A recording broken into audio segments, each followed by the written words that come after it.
check 1 2 1 2. Mic check 1 2 1 2. Hi, you can hear me? Yeah, I can hear you. Ladies and gentlemen, okay, good. Welcome to another one of them sessions, the Candid Conversations. A big shout out to you, wherever you logged in. Nato Kigeti later from Tandao. You're all welcome. So today is going to be a nice one. It's going to be a big one. But before we go any further, a big shout out to all the sponsors. A big shout out to all the well wishers. You guys keep us afloat. A big shout out to Bush and Wine Adventures. It's opening up. We see how it's going. A big shout out to Diani Wasini Lookout. That's a nice place to take your family over the holidays up in Diani. Big shout out to Mr. Jacob Ademlo over there.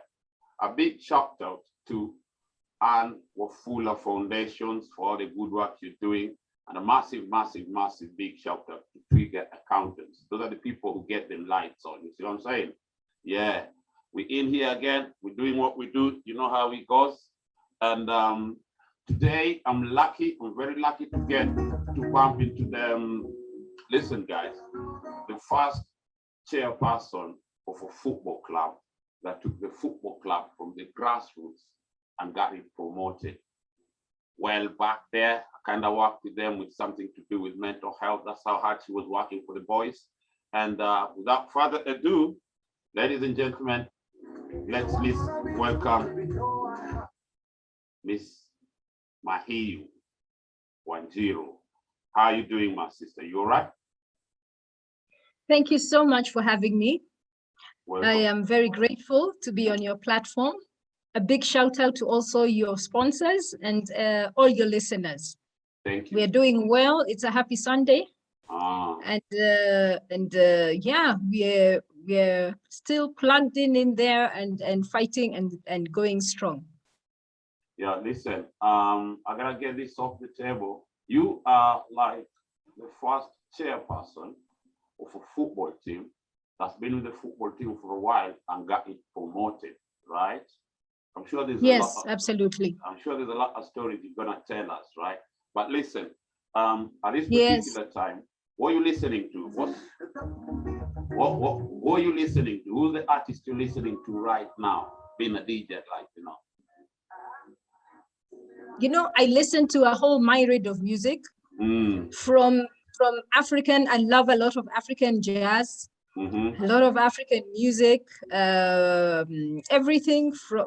I really don't have borders when it comes to music. So I appreciate all the musicians who have actually put Africa onto the platform in terms of music. That's good. That's good. Listen, I got a new one for you, yeah? Yeah. You suggest to me, what should I listen to? You listen, this one here. Yeah. This is Timmy Live, featuring some guy from Uganda, yeah? It's called Tipa. Listen to that. Tipa. Yeah. Sounds good. Yeah, it's a tune. That's why you get my attention. My is the highest. And there's no competition. It's just me and you. No third party.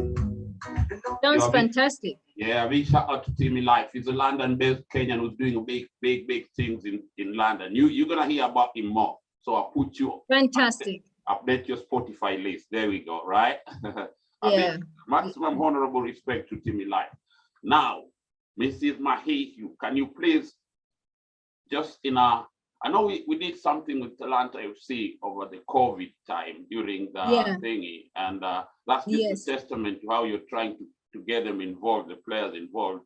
And a big shout out to you. Before we go any further, I don't think there are any teams or any organizations in Kenya that are like even approaching or talking about the mental health thing. So that was a nice thing you did for them. You know what I mean? So kudos for that. Now, in your own words, right? Can you take us to how it started? How did a lady in the setting like in Kenya, in Africa, end up to be sitting at the board of a football team as a chairperson? How did that start? Once again, thank you for having me. Yeah, because I'd really like to share our African story, because sometimes I think we don't share our stories enough, and we really don't get the opportunity to actually share our African stories, and especially as women and youth. So we were lucky enough to have UNICEF, which wanted to start up a youth academy, one of the first in Kenya. And when we started that, we were also fortunate enough to bring in people who were interested parties in partnering with us. So we had Communication Authority of Kenya, that is what it was called at that time. And then we had different people from the private sector.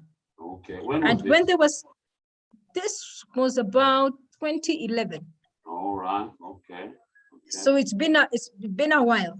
So we all sat in world invited. I came in as private sector, and they also wanted a gender balance on their board. Okay. So when I came in onto the board, I came in number one as gender balance, and number two as a business person, because everybody else was part of sort of quasi-government, parastatal, that kind of thing.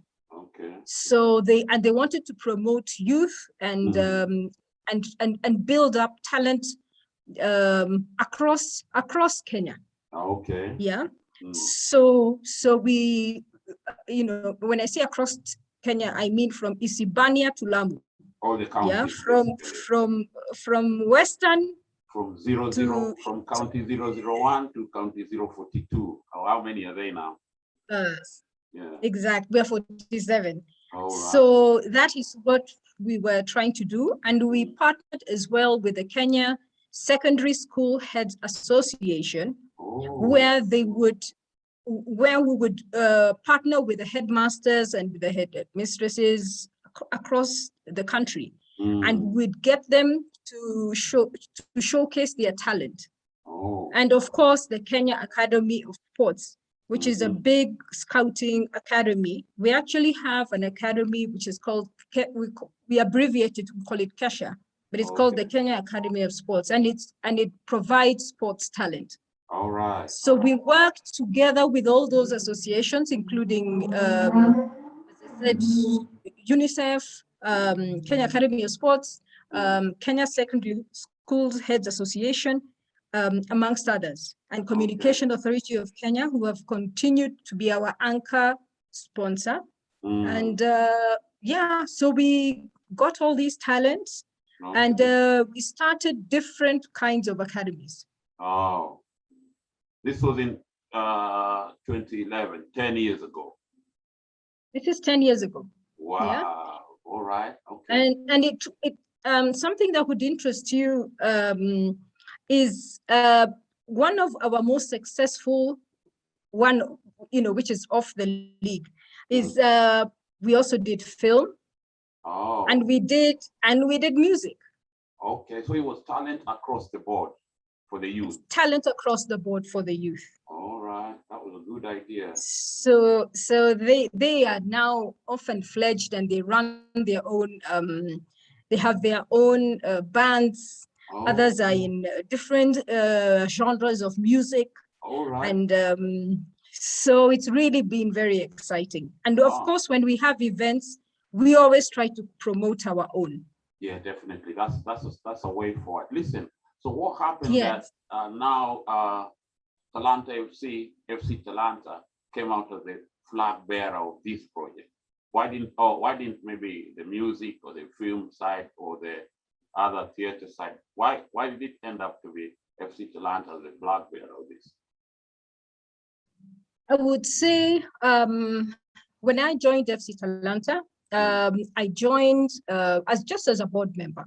Okay. In fact, I was asking them, "Are you sure I'm the one you need?" Because you didn't know anything about football, innit? I didn't know anything about football, and I was like, "You guys, I think this is." I'm not sure if you guys know what you're talking about, Right. but I just said, you know what? I take challenges the way they are, and I was elected chairperson about I think it was 2014 or 2015. Okay. So they elected me as chairperson, It was after the Kikoso Games where we had the election, general election. Yeah. By the way, we have elections. We actually have general elections. Okay. And so they said that they wanted me to be the chairperson. So I ran with it. And one of the things that you must do is governance. We're very tough on governance. So we make sure that that we have very strict and on governance and also promotion. Okay. And then I have a very good board that has everybody knows their path. Okay. So if we're talking about finance, everybody's put in their role. Yeah. So when we set up our board, if you're the board member and you're head of, let's say, finance, that is your area and that is what you do. If you're head of technical, the finance guy is not going to come and try and say, we want to bring in my player and whatever. Technical is technical, and they have their own subcommittees. And they're married. Which, they sit down as a thing. Listen, so talk to me about that. What are some of the roles of you as a chairperson? What are some of the basic roles that a chairperson like for FCTALANTA? My main role is to make sure that the club is running professionally. The club has to run professionally. Wow. So and putting in the systems in place. Right. So if it is, I'll give you an example. We have an automated banking system. And transparency. And also keeping relationships going with the sponsors. Yeah. So you're kind of like the glue between the sponsors and the technical bench and the fans and the PR person and all that. So yeah, that's not easy, is it? It's not easy at all. Sometimes because there's a clash. Hard decisions they are called. Sometimes you gotta make them hard decisions. Yeah, that's a beautiful thing. Now let's settle on the team now. FCTALANTA. I remember over COVID how you were concerned about your players, and we spoke about it. And you even, I think you're the first person who was like, when we were doing mental health, you said, listen, I'd like for you to talk to my players and like let them know about this. And you were trying to establish channels where your players, you knew they were all like stuck in, and you were trying to bring them out and share and also have this informal setting. Do you think that contributed in any way? Did you see any fruits out of that? Definitely, we saw a lot of fruits. It kept them going because players, if they're not on the pitch, at the end of the day, our business is being on the pitch. We do the back office. So when they're not on the pitch, it really, really affects them. And then remember, some of our players are very young, you know. So it's I know what you're talking about. And I don't mind the Devil's Workshop. Exactly. So we were concerned about, are we going to lose them? Are they going to get into bad company? Are they going to? We take them like our children sometimes. You know. They say, And remember, we also have a junior. We also have a junior team. Okay. Which is called Agakoro. Okay. And Agakoro Football Club was set up. We had a lot of support from the Netherlands, and it's supposed to be the junior feeding club into FCTALANTA. Okay, Agakoro. So you can imagine Agakoro. So that was like, so you can imagine when they So you can imagine when they're not playing, and it's just not good for professional football clubs. Yeah, I thank you for saying that, because there's this thing in Kenya, right? there isn't a lot of development. Oh, there is talent, like at the youth stages, yeah. But there isn't how can I say, there isn't a definite way. There are no these channels for development. I think you are the first person who's talking about a youth club, right? You understand? Like an under 18s and a thing. In Europe, in all these other clubs, that's paramount. You understand? That's paramount for like there to be a team B and under 18, you know what I mean? And the program, the training program for these kids or these young talents, yeah, is definitely different from the bigger ones. You understand? From the fully fledged professionals, if I may say, right? So it's evident that maybe you being the people who are taking the initial steps or the first steps to kind of formulate, even like to have the, okay, maybe there might be a youth system, right? Or there might be other individuals. By the way, are these not shout outs to Titus Tito Mulama, who I know is doing something with the Hurricanes, which is like I think a youth development project. But from him, I got to know that it's a rare thing, right? There are no teams like that have a junior team or a youth team, right? So that's what I wanted to sidebar to it, but you've already told me this Agro FC. It's called Agakoro. Agakoro. It comes from Korogosho, which is a slum in Nairobi. So it's called Agakoro. And by the way, they had traveled to the Netherlands. Okay. Yeah. They had traveled to the Netherlands and they did friendlies there and got a bit of exposure. But let me correct you there. There are many football academies for Kenya. The Ministry of Sports as well has come in a big way. There are many football academies that are now supporting, in fact,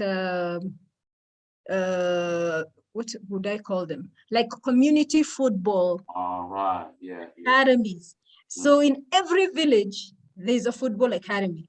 Okay. And you'll find that they're supporting that kind of initiative.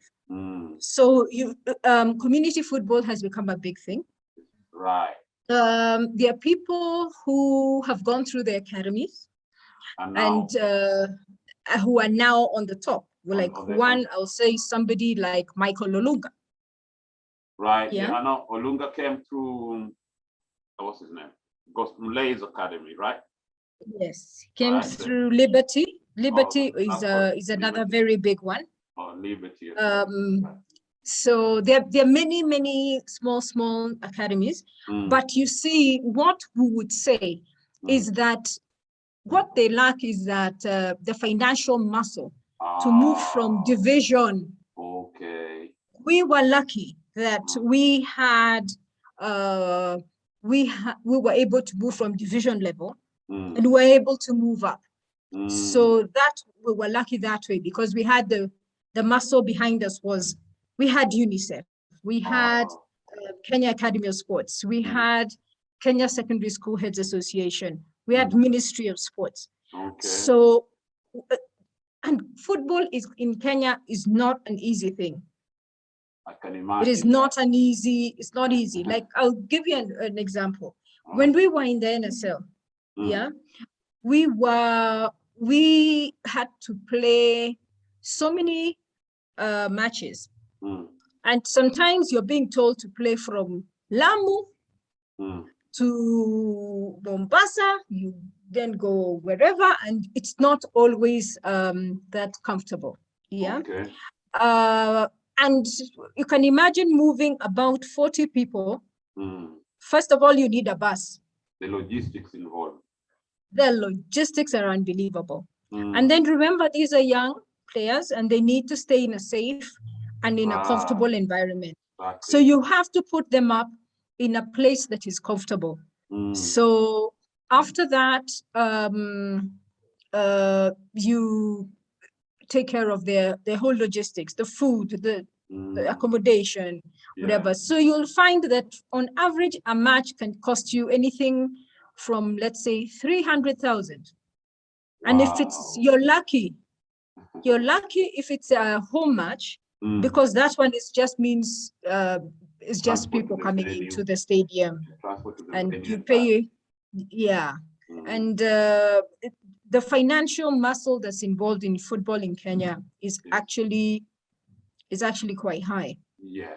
And on that note, right, I got a question, right? Question number, just to sidebar to the youth, to the youth thing. So yeah. Take you back there.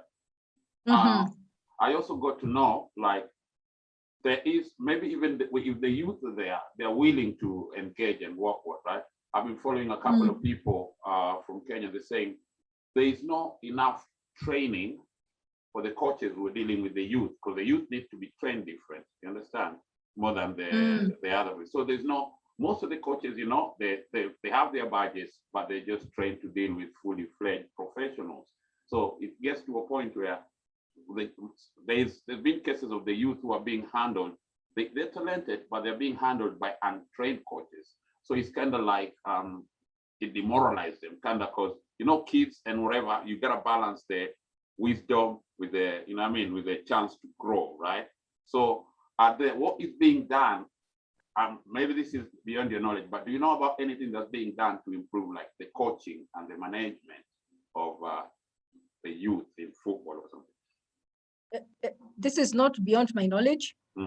For you to get a license to be in the club, there's something called CAF. Which is there is in the federation run by FKF.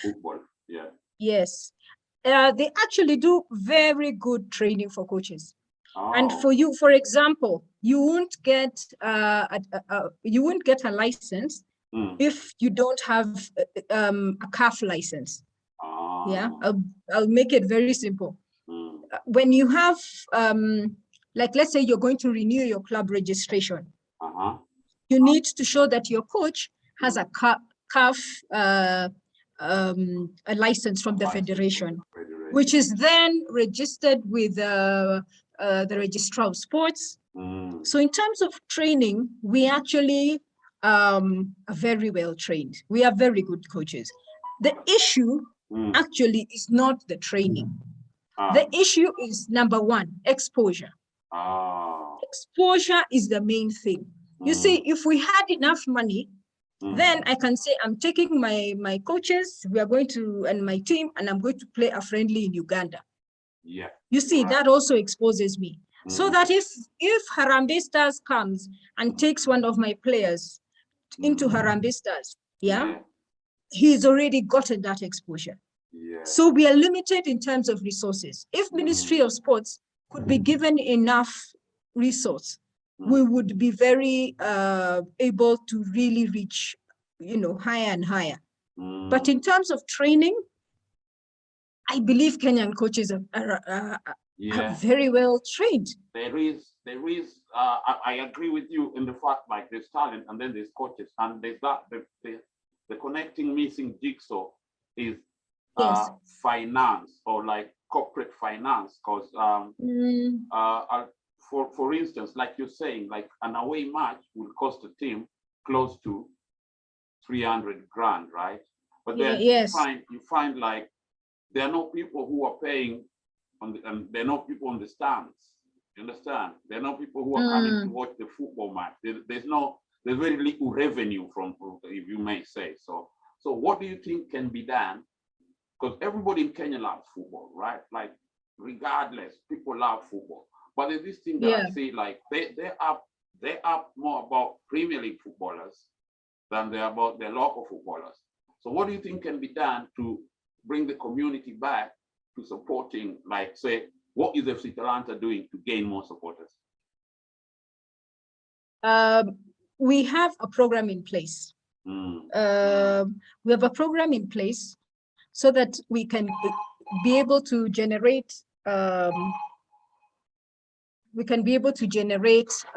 revenue